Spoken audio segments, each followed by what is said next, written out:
Welcome to the voice of the Lord. Our verse for today is in Proverbs 28, verse 19.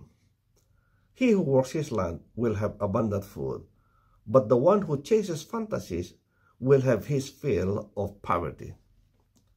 If you want to have an abundant food, if you want to have a great harvest, then work your land, till your land, sow your seed, water it, wait for it to grow and bear fruit, and you will have an abundant supply of food.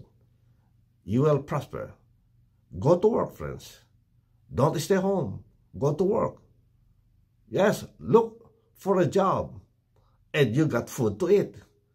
But if you just stay home doing nothing but daydreaming, we are told, friends, that you will be chasing fantasies and you have your fill of poverty.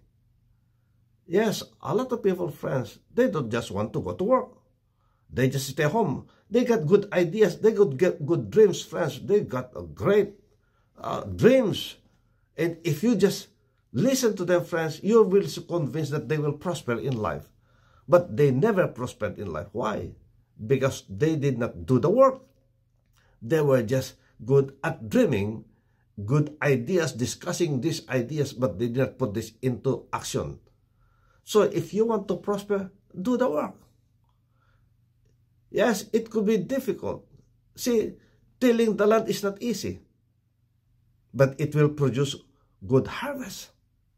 Going to work is not easy. You got to spend hours at work, 8 hours. But without you going to work, friends, you got no food. And so, keep yourself busy doing the work, not chasing fantasies, friends. Not daydreaming. Yes, it's good to dream, friends.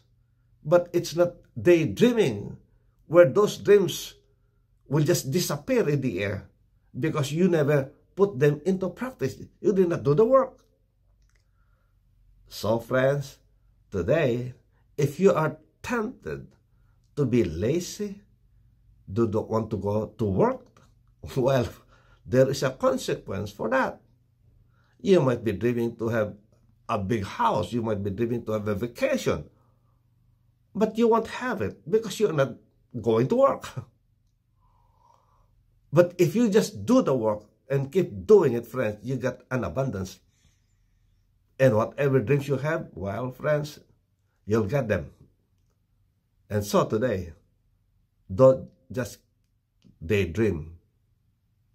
Do the work. Amen. It's good, friends, if we keep ourselves busy because there is an abundance that will come.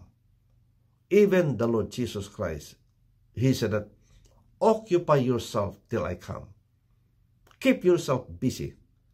Yes, we are talking about food. We are talking about a great harvest in your field. But the Lord also is telling us to go. Do the work of harvesting in the kingdom of God. He said that occupy. Just do the work. And as you do the work, the Lord will give you the increase. And so, friends, today, let's keep ourselves busy. Amen. Don't live in poverty. A lot of people, friends, that are living in poverty, talk to them. Well, they get good ideas. In fact, they can even teach you. But the problem here is that they are good in teaching, but they are not doing the work. And so those that are being taught by them, well, friends, they are the ones that are doing the work. They are the ones that are prospering. But to them, they just got ideas. But they don't translate this into action. And because they don't translate it into action, there is no harvest. There is no blessing. So, friends, today, again, let us learn and be reminded of this truth. May the Lord bless you. May the Lord keep you. May His face shine upon you and be gracious unto you. May He lift up His countenance and give you His peace, His shalom. God bless. See you next time. Bye.